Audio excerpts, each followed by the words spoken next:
Hey guys, I got 8 o'clock. What you got? Corvette clock hadn't gone off yet, but my computer says it's 8 o'clock. Man, finally. Finally, you are here. What it is trying to put a commercial on my music. Hope you guys are doing good, man. I tell you, from Monday to Monday just seems like forever. I don't know, man. It's just so much I want to get to you and share. And it just seems like, I already know what we're doing next week. And I'm so tempted to just tell you now. I'm telling you, we are going to make some connections.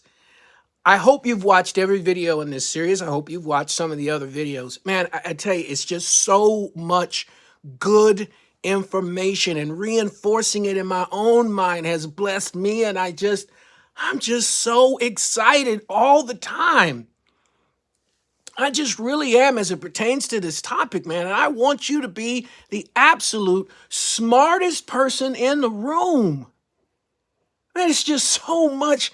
It's so enriching, so invigorating, so revolutionary in my mind to understand Black biblical history, the connections that we have. The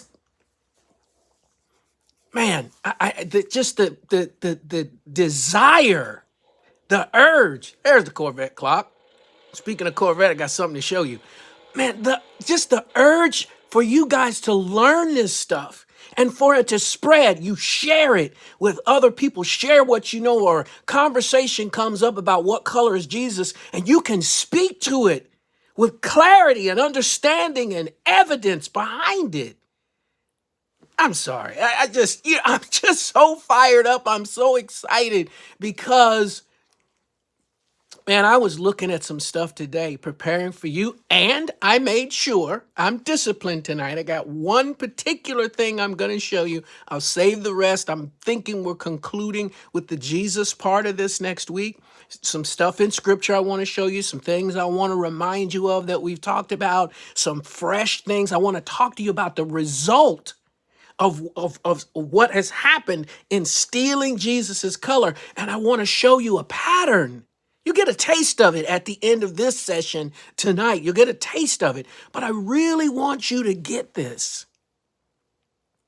Because if you can understand it, understand what I'm trying to tell you, how important it is, then you have the ability to share it with someone else and understand the urgency and the importance of doing it. Not just for the young people that I tell you that I'm after, right? But important in these conversations that happen. We don't have to be mad at the Gospels, thinking it's the white man's Gospels. We don't have to be angry with that, because we want to make sure that we're not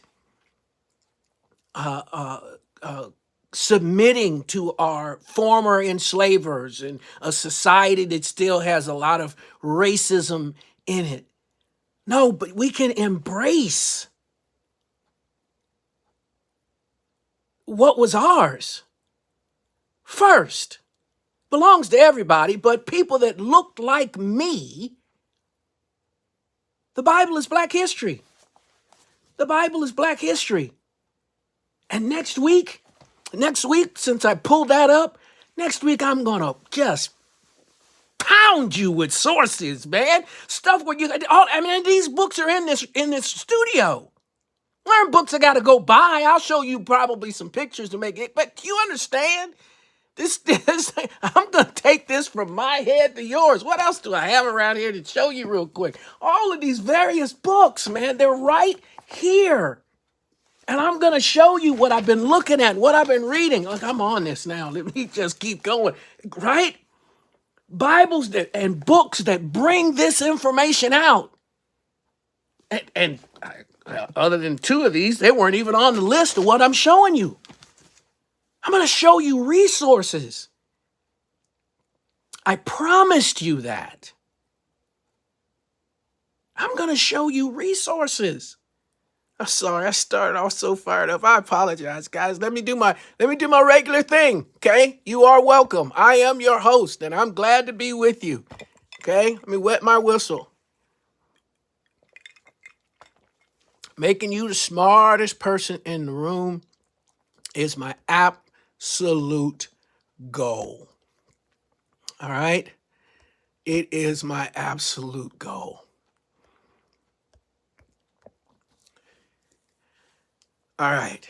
Couple of things here. Let me see if I can get my music back on, man. They're trying to give me a commercial. I guess I got to mute it first. And that's the first time that's happened. It's a real long series of copyright-free music. And now you want to do that to me? Come on, we need our tunes. Play for me. There we go. All right. Sorry. Soothes me. Okay. So, welcome to the Man Cave. I have been talking about creating a kind of a tour of my cars in the Man Cave. Just got 8 more. Don't tell anybody. Hadn't been finding them for a while, but I ran into a bunch of them, man, and I am just, yeah. That's my thing. That's my thing. I always show you some of the little food that I've made. This is a sandwich with some, special cheese, lots of tomatoes, jalapenos on it. It's mainly turkey. It was a great sandwich. I've got some other dishes that I made. I made some salmon tonight, and what was that I made the other day? I took a picture of it. Oh, it's something, but let me move on from there. Hey, I'm super, super excited. I just got my baby back. All right, my car, I was in an accident August the 7th, and got the car back about a week and a half ago, and had it for 2 days, and the compressor went out. I don't even want to tell you what that cost on a car like that. I could have bought a used car, a nice one. But anyway, it's done. It's back. I got it, and I'm excited about it. Okay, so want to remind you also that on Wednesdays, been doing a thing on Halloween. Want you to join me for that. Also reminding you that we are on YouTube. If you're watching me on Jackie Jackson Facebook, we're on YouTube. If you are watching me on YouTube, we're on Jackie Jackson. I don't know if I said that. Anyway, doesn't matter. Like, subscribe, follow me as best you can, when you can, knowing that the videos on YouTube are the ones that are stagnant, so you can watch those and enjoy, okay? And pause and write down things that I've said, wind it back. And I want you to do that. I want you to check out everything I say to you. Every single thing I say to you, I want you to check it out so that you are secure when you get ready to repeat it. It's not going to be easy for someone to refute or argue with what you're saying because you have checked out the sources. And this is important enough to do that. Okay? All right. Let's move on. Let's get into tonight. Got some fresh stuff for you.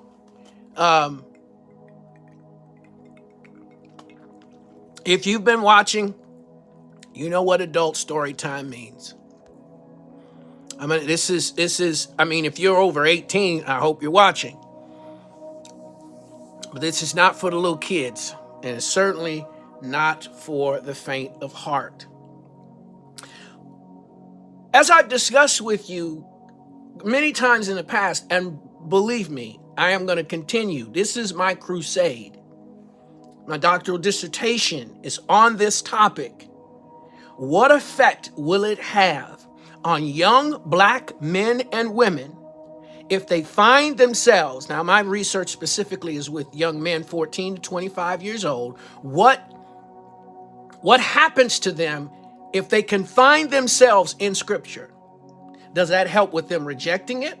If they're already Christians, does that strengthen them to know how to do that, how to find black folks in the Bible? What effect does that have on them naturally and spiritually?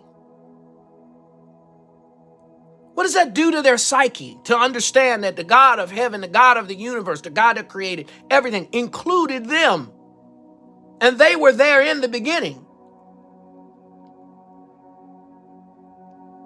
That when God, as I was going back over one of my older videos, when God created the world out of the dust of the earth, out of the Adam, out of the Adama of the earth, when he created him, there's no white dirt. He created a black man, and then when he put everything in place, told man what to subdue. If something's out of order, subdue it, fix it. Then God rested. He left a black man in charge of his earth. Now, sure, there's failure in there. We can talk about all that, but what he initially did, the first Adam failed, second Adam restored us, which is Jesus. Both were black. Let's keep going. Let's keep going. I got some ground to cover tonight that I am just going to enjoy myself.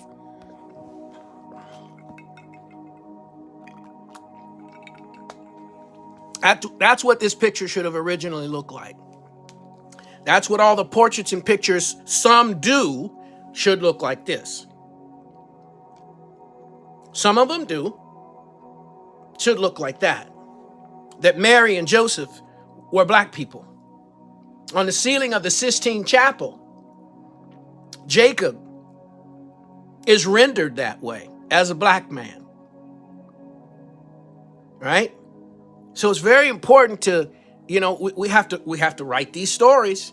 We got to straighten this stuff out. Now this, and I'm going to talk about this again next week, but what this is talking about is that Jesus wasn't, first verse there only, he wasn't somebody special to look upon. So when we see these pictures of him being tall and all that kind of stuff, Josephus describes him as being hunchback and things like that. But what's important is this refuted scripture. I've read some commentaries, and I don't like what I see for one special reason. Yes, and I've said this before, so I'm not going to spend a lot of time. A lot of what you see as it pertains to those verses, Revelation 1, 14 and 15, a lot of what you see in the description beyond the woolly hair and skin that's like bronze. I got a picture of bronze I've shown you on one of the other videos. Beyond that, Jesus is described with skin color and hair like that in other places. I'm going to show you a picture tonight that is 2nd century picture of Jesus. 3rd century picture of Jesus. All right? And so since there's consistency in what the people of that time looked like, then I don't have a problem with that particular description. And none of those descriptions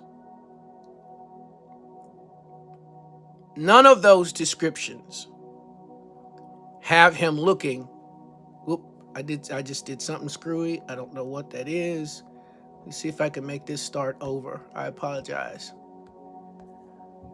Easy fix. Boom. Those descriptions say that he did not look like this. Now, this isn't me coming against the Jews. I have Ashkenazi blood running in my veins right now. But I've talked about this before. They were in Europe. They were not living where Jesus was at the time he was there. And every time they show up in Scripture, if you're watching this for the first time, I'm telling you, everyone else, this should just be a reminder that every time you see that name,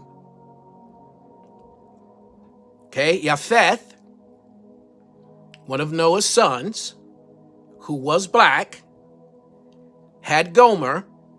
Gomer gave birth to Ashkenaz, and those people went to Europe. However, as we have discovered, Russia, Ukraine, Spain, Germany, all up in England, the people, when they find skulls, skeletons, remains, those people that originally went there were black. Over time, their skin lightened because of the lack of the sun. I don't want to get, I've done a whole video on how people went from black to white and the origins of people in every corner of the world coming out of Africa as black and how that changed. I just don't have the time. So either watch the old videos or take my word for it. I did a whole thing on that. And those Jews that are there now that came 1947, 1948 were mainly the Jews that went through the horrible Holocaust. 1 million of them were displaced. Their towns, villages decimated. 1 million of them were displaced, and they were looking for a home. And they came to Jerusalem. First group, 100,000, got sent away by the English who owned that territory at that time. The second, then America got on them and said, you know, we take in 5% of immigrants every year. You take in 5%. These people have to go somewhere. Why don't you let them go to Jerusalem? Well, that's great because it fits the narrative. If they're Jews and they have the specific Y chromosome that connects them to the Hebrew family, which, yeah, they do, but they don't descend from Judah. I've shown you who they descend from. They're not even connected to the tribe of Judah, and they weren't doing the racial mixing that when you look at the genealogical line in the table of nations in Genesis chapter 10, there's mixing and connecting between Ham and Shem. Japheth? No. Or Japheth, if that's what you're used to hearing. There's no connection. They go north, and every time in scripture you see the name come up again of the Ashkenaz, they are causing trouble. Or when you see people that come down from that territory, they're attacking Israel. So as strong of a statement as it is, there is no connection to Jesus. But it fit the narrative of Jesus being a white-skinned, lighter-skinned person, so why not? It's a part of the lie that's been perpetuated. They weren't there in the Exodus. I've traced by map, I've traced by DNA, I've traced this for you to prove that these aren't the same people that are a part of the narrative. But these folks, at the time of Jesus, the Prot-Afroasiatics, proto meaning first, looked like this.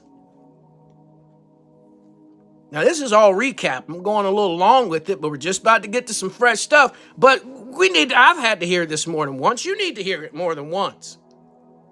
This is how they looked. Now, Jesus is described as having the curly, nappy hair like lamb's wool. And in this picture, I know it's hard to see. I've done everything I can to work with it.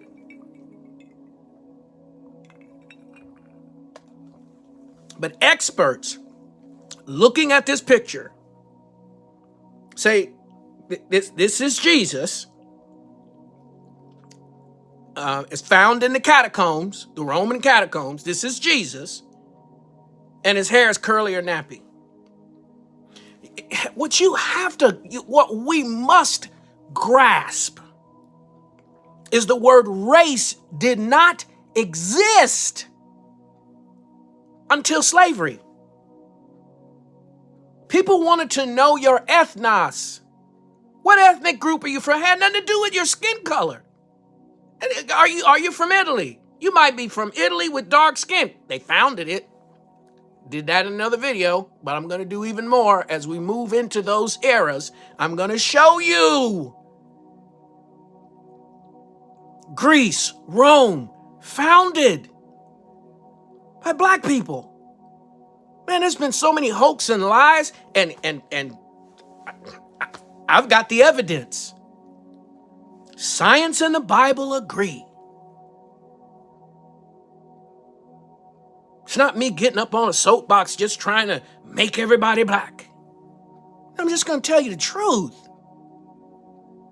And so we have early depictions of Jesus as a black person, as a person of color. There's a time when that's going to change. But we have early depictions of Jesus as a person of color, and we places like Russia, who didn't have a dog in the fight as it pertained to color, that Jesus is still depicted in portraits and statues, and he's still depicted as being black. They didn't have a dog in the fight. They weren't trying to start slavery or use the likeness that was created for nefarious purposes. They didn't have a dog in the fight. And so when you go back in history and look at real evidence or places that have been untouched by people with the idea of slavery, the idea of oppression, when you go back and you take a look at that, you're going to run smack dab into the black man. And there's just no way around it. I've listened to people argue, black folks and white folks, argue about, and I'm going to deal with this next week, but why are things the way they are with the black race? And argue that the Bible is not connected to black people. It's the white man's gospel. And they never, ever go back far enough. Now, you can study something and then lie.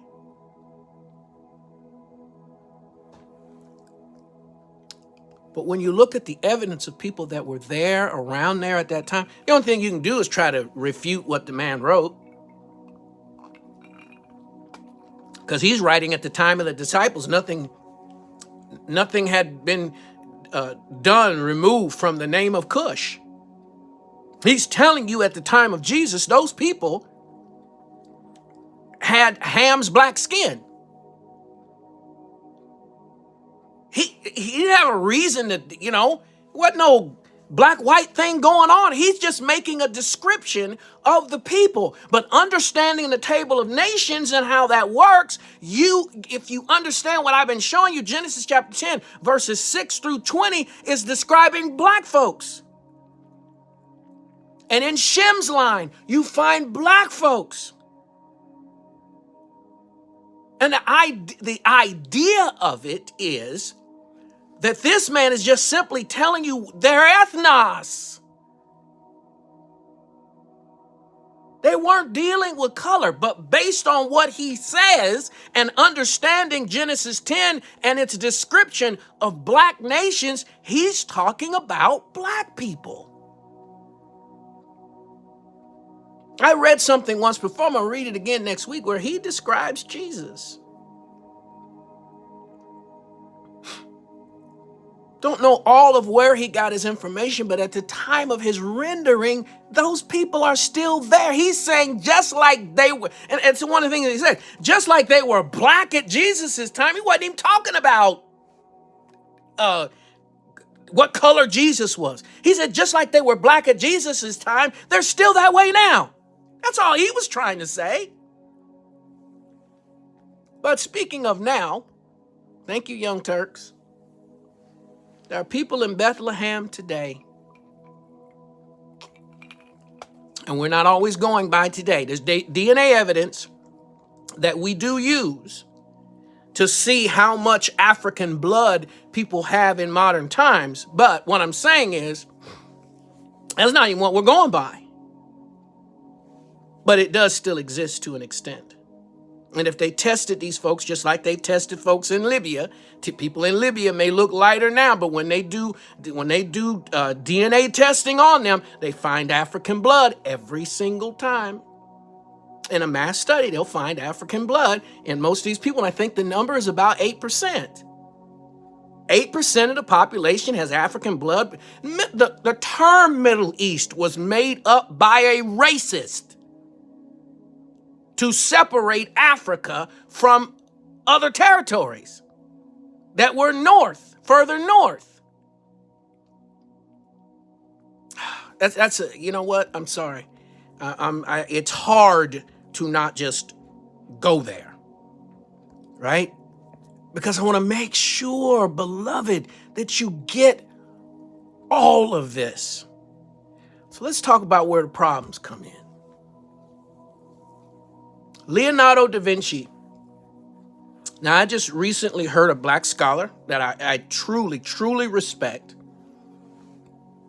He made this statement. He said what Leonardo da Vinci and Michelangelo did in depicting Jesus was white was not for racist purposes. I want to take his word for it. I just know the end result has been disastrous.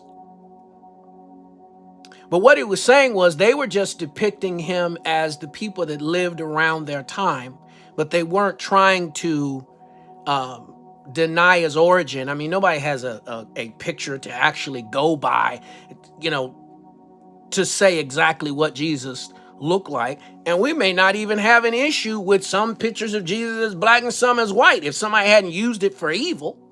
I mean, I want things to be accurate to the story. Maybe I shouldn't say it exactly like that. But the point is, because it's been used so much for evil purposes, we want to write the story. R-I-G-H-T. We want to write the story. Are you hearing what I'm telling you? So we have these depictions, and these are, and so the important thing here I want you to get, though, is that because these portraits and statues, I'll show you Michelangelo's in just a second, because these were done by men of renown, and they were given credibility by popes. Because of that, it became the standard that this is what he looked like, and it perpetuated itself. But that is, but nothing could be further from the truth, to say that that's what Jesus looked like. Okay? Now, another piece I want you to get here. Now, there's a couple stories around Caesar Borgia, and I'm starting to think that I really don't know which one is true. Other than, because one story is Pope Alexander VI demanded that Leonardo da Vinci use Caesar Borgia and use his image. Now, Caesar Borgia was one of the most decadent people that has ever walked the earth. Incest, murder, and all of that. And they made this dude a cardinal, but he quit. And it's just a messed up life. One of the worst people you could choose. The other thing is that he and Leonardo da Vinci didn't get along, but that likeness was something, the way Caesar Borgia looked was something that he liked. So, however it got there, it is inaccurate, but started getting used for leverage. Okay? More to the story. I've talked about it before, but we'll leave it right there. Leonardo da Vinci, I'm sorry that his name is cut off here. I try to make sure, as I told you all before, I know how to edit, right, or crop pictures. I'm trying to make sure I give credit to the artist that created these things. One of the reasons is, at some point I'm going to move out of this house. It's nice, big, beautiful, but I want to live in another area. And once I move, there are some photographers, a photographer that I'm gonna buy everything I can get my hands on and decorate my house in his art. And so I try to make sure that you can see this just in case you get turned on by it too, and would like to grasp it. So, but what I want to see here is Leonardo da Vinci should have used the picture that's on the bottom. But we ain't blaming him for not being able to do any better. You've probably seen this picture before. This is Michelangelo. Okay, not a hard photo to find. But this is his rendering of what Jesus looked like. Emaciated, skinny, that kind of thing. I don't think a carpenter would have looked like that, but nevertheless, that's what we got. This is the nude Christ that Michelangelo did. He didn't look like that either. But over the years, there have been many pictures. You've seen all these movies where Jesus is white. And this image created a system of thinking. God is with us. God is on our side. Okay? And so whatever we do, these crusades that we're going on, God's going to protect us because he looks like us. We'll deal with more of that next week.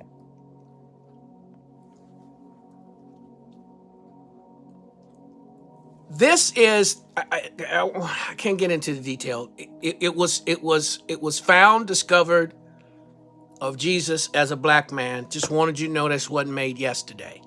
Okay, I'll get it. Maybe I'll work with that next week. I've talked to you before.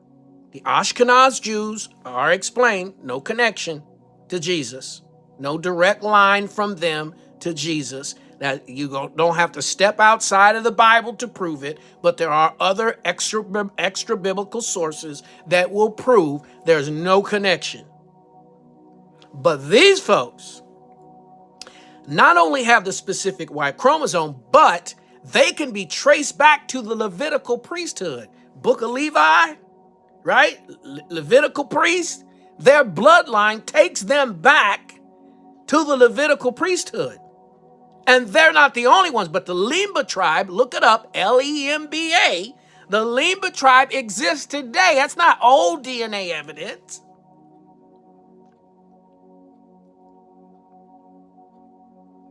And that's where Tudor Parfit was the one that discovered this tribe, and because they didn't do a lot of mixing, which was something that Jews weren't supposed to do anyway, their bloodline, for the most part, is intact. And because science has caught up with the Bible, not the Bible catching up with science, it's always been true, but because science has caught up with the Bible, then you have the blessed ability to test these folks to find out that it's true. And they did. And science, as it continues to improve itself, is doing that with other folks. There's your Jew. There's your line to Jesus. Both the science and the Bible are telling you that's what he looked like. That's who's connected to him. You might need a minute.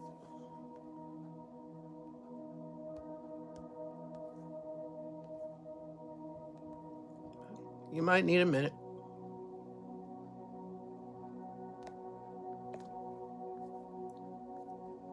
Just let it soak in.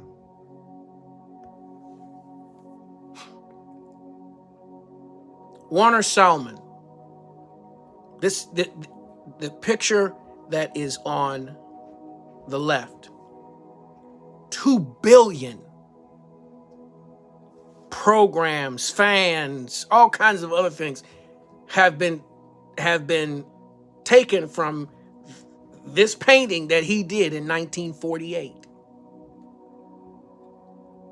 There's some stories about where he may have stolen the idea from and all that, but that's Cesar Borgia. Whatever. If he ripped it off somebody else, they use the same person. It's all the same person, the same look. But when you hear gospel artist singing, I can't wait to see his brown hair and his green eyes, or somebody else was it blonde with blue eyes. Come on, man. It's not what he looked like.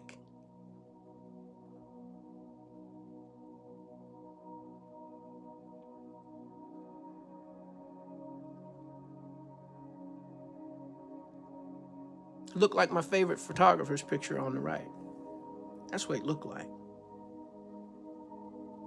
But as a way of introducing next week, I want you to take a look at this.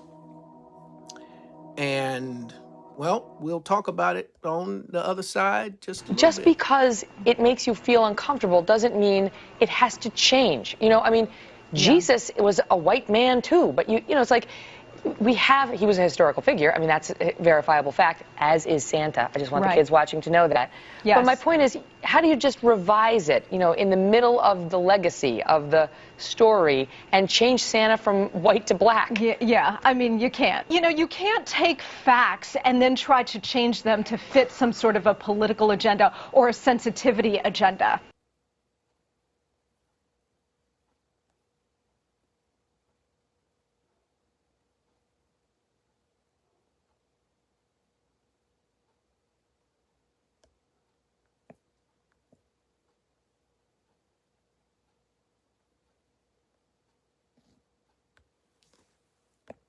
I forgot how fast that video is.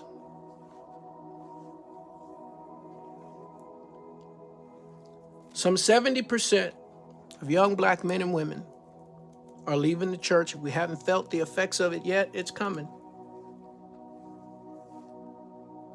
Because they can't find themselves in the narrative.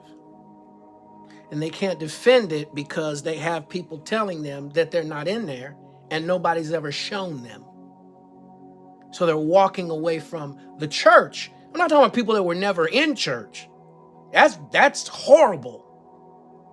I'm talking about people that grew up in the church at age 18. They go to college, they sit in there, somebody tells them it's the white man's gospel, starts drilling them on that, got little pieces of information. I've seen it over and over again. Got little pieces of information, little tidbits, not enough truth to verify what they're saying. I mean, I watched some guys take scripture, and it was like just a little bit of hermeneutics will take care of that.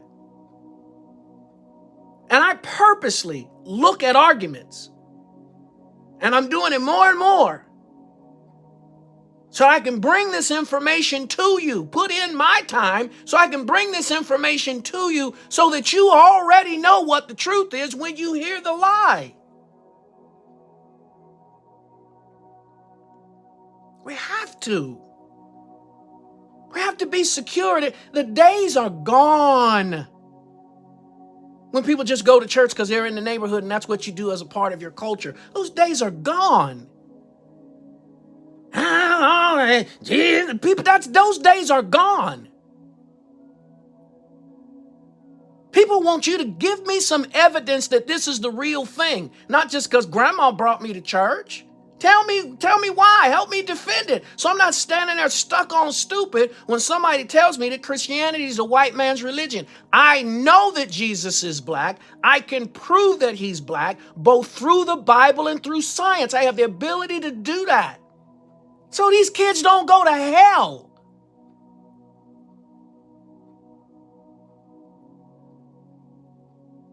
Are you hearing me?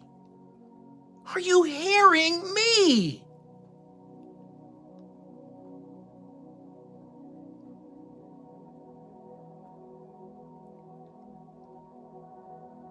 We have to know this because souls, eternities are at stake. And I'm excited about the fact that if you get this, you're unstoppable.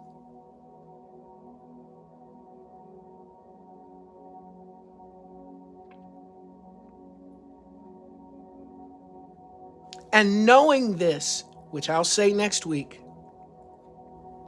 can get black folks treated differently, I believe. I do believe that. I do believe that. Because you're looked at differently, with more respect. Now, people have to undo some of the crazy thinking they have in their head, but that it'll change things. So I want to remind you one more time. The Bible and science are in agreement that Jesus Christ, the Lord of Lords, the King of Kings, is a black man. Everybody's included, but sure enough, those that are black should not be rejecting what was theirs first. I'm Pastor Jackie Jackson. That's my message for tonight. May the Lord bless you and bless your day. I'm going to go get in my car and go for a deserved ride so me and my ride can talk. Then I'm going to come home and eat some more salmon. Love you.